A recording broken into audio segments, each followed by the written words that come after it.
The Yoga of the Intellect. In the Bhagavad Gita, the science of mind management is repeatedly referred to as Buddhi Yoga, Yoga of the Intellect. Buddhi Yogam upashyatya machchitah satatam bhava. Taking shelter of Buddhi Yoga, keep your consciousness always absorbed in me. Who will perform the yoga of the intellect? The soul. What is this soul? The Vedic scriptures state that we are the soul situated within the body in the region of the heart. We are not our thoughts or actions. We are not what belongs to us. Our soul, and not the impermanent body, is the essence of who we are, and the soul is a tiny part of God. To enable us to comprehend the positional role of the soul in the body, the Vedas give the analogy of a chariot. Atmanam rathinam vidhi shariram ratham iva tu buddhim tu sarthim vidhi manah pragraham iva cha indrayani hayan ahur विषयांस तेषु गोचरन् आत्मेन्द्रिया मनो युक्तं भोक्तते Ahir manishinah. The Upanishad says there is a chariot that has 5 horses pulling it. The horses have reins in their mouths. The reins are in the hands of the charioteer. A passenger is sitting at the back of the chariot. In this analogy, the chariot is the body, the horses are the 5 senses, the reins in the mouth of the horses is the mind, the charioteer is the intellect, the passenger seated behind is the soul. Ideally, the passenger should give directions to the charioteer, who should pull the reins to guide the horses in the proper direction. In the same way, the soul should direct the intellect, which should govern the mind. Then the mind should control the senses. But in this case, the soul, which is the passenger, is asleep and the chariot is going AWRY. The senses, horses, desire to see, taste, touch, feel and smell various things. The mind, which are reins, rather than controlling the senses, supports their desires. The intellect, which is the charioteer, instead of directing where to go, submit to the pulls of the senses. Seated on this chariot, the soul, which is the passenger, is moving around in this material world since eternity. We are like the passenger, asleep in the chariot, who has relinquished control. As a result, the driver of the chariot, which is the intellect, has no clue in which direction it should go. The soul, which is the passenger, needs to wake up and become proactive. It can then steer the intellect in the right direction. Thus, it is important to illumine the intellect with perfect, flawless knowledge. For this, we need to find a perfect source of knowledge. What is that source? Theoretical knowledge versus realized wisdom. There are 2 kinds of knowledge: theoretical knowledge and practical realization.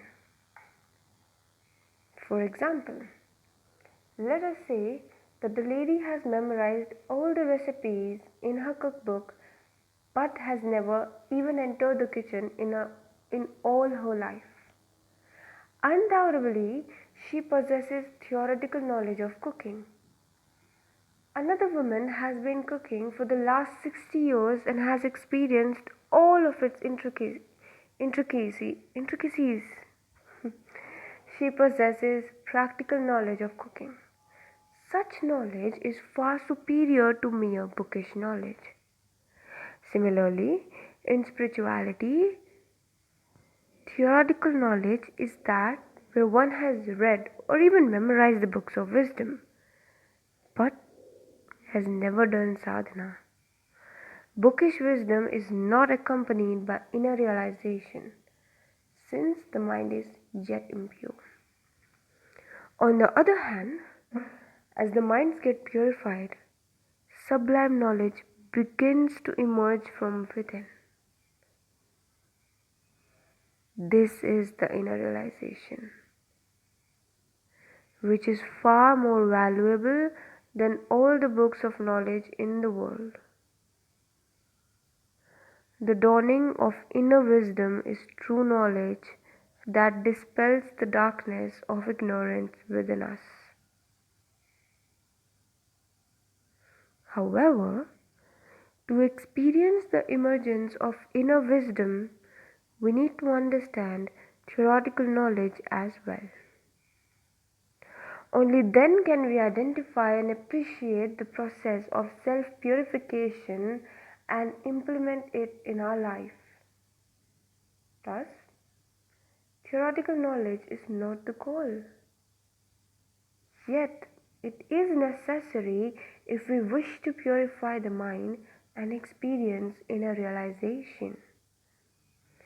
Let us now understand from where and how we can acquire the theoretical knowledge of spirituality and its tools. Ascending and descending process of learning. There are two ways of acquiring theoretical knowledge. The first is the ascending process, in which we use our senses, mind, and intellect to explore, discover, and conclude about the nature of truth. The second is descending process, where we simply receive the knowledge from a proper source. The ascending process of gaining knowledge is inherently prone to defects, since our senses, mind, and intellect are made from material energy. They are imperfect and limited. Therefore, we can never be completely sure about the accuracy and the reliability of knowledge we gain through them.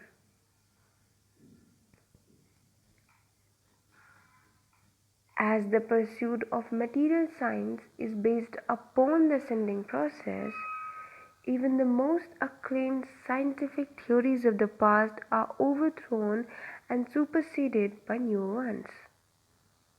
For example, the Greek concept of matter as indivisible atom was invalidated by Ernst Rutherford when he demonstrated that atoms consist of electrons, protons, neutrons, and vast regions of empty space. Rutherford's theory was later overthrown by the quantum theory, which stated that electrons and protons are not solid patterns, but vibrating patterns of energy with a dual particle wave nature. This makes us wonder whether the belief we hold today will be overthrown by new theories after a few centuries.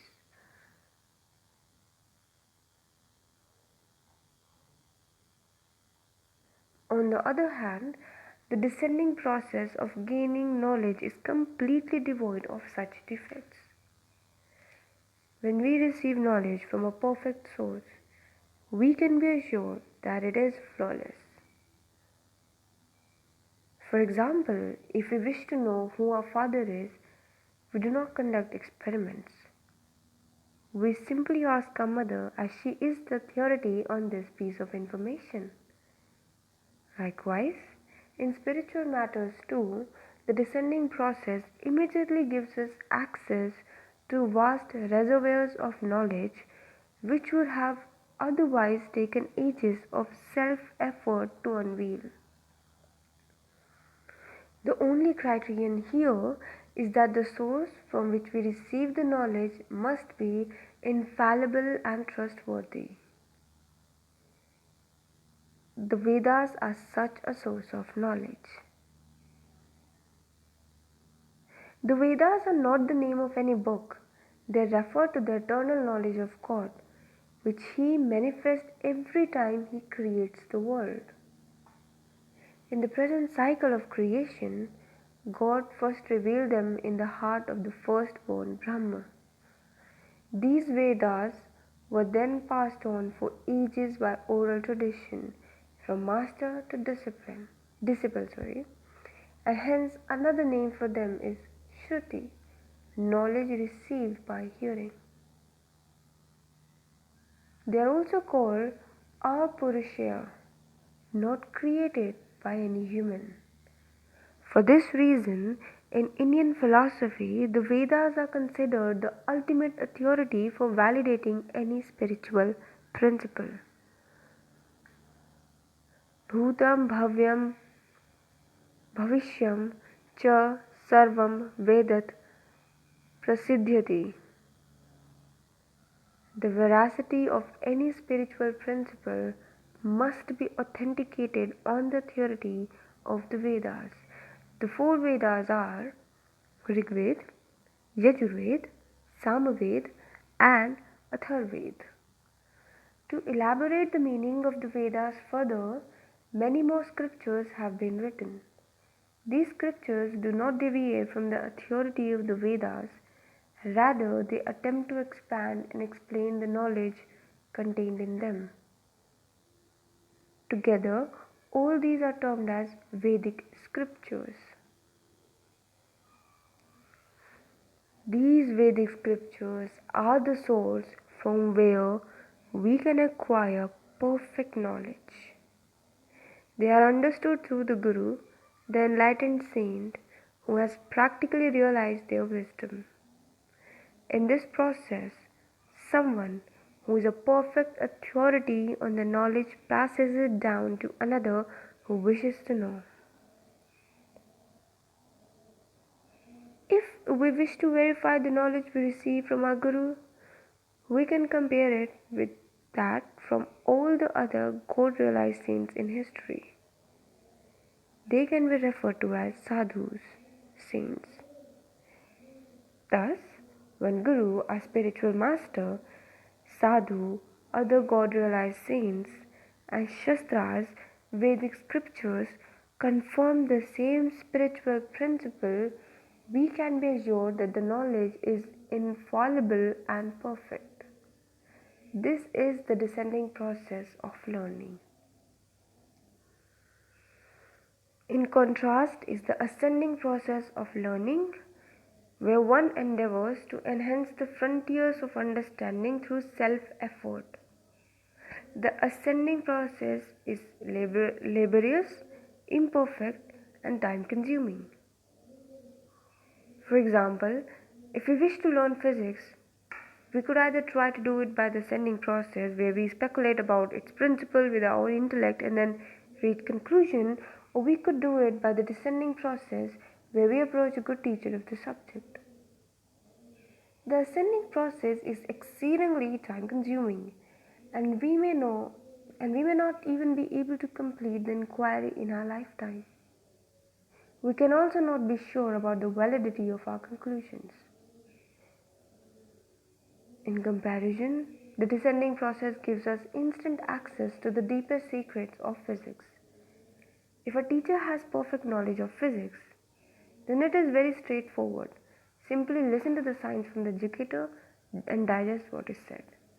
This descending process of receiving knowledge is both easy and faultless. Every year, thousands of self-help books are released in the market, which present authors' solution to the problem encountered in life. These books may be helpful in a limited way. But because they are based upon the ascending process of attaining knowledge, they are imperfect. Every few years, a new theory comes along that overthrows the current ones. On the other hand, divine knowledge does not need to be created by self-effort. It is an energy of God and has existed ever since He has existed, just as heat and light are as old as the fire from which they emanate. An amazing endorsement of this truism is the Bhagavad Gita itself, which continues to astound people with its perennial wisdom that remains relevant to our daily lives even after 50 centuries it was spoken. The principles revealed in this book are not a new discovery.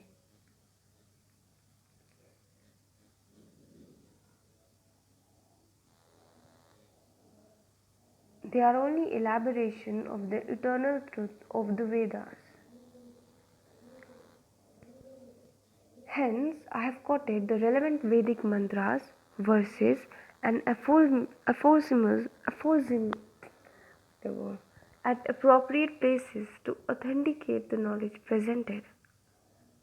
I received these secrets of Vedic knowledge from a true Guru, Jagat Guru Shri Kripaluji Maharaj, who was the fifth original Jagat Guru of Indian history. The next question that arises is how can we transform the pearls of divine wisdom from theory to practice and thereby close the gap between our knowledge and its implementation. This requires the threefold process of Shravan, hearing divine knowledge, Manan, contemplation about the divine knowledge, and Nididhyasan, resolution of the intellect. We will learn about them in the next chapter.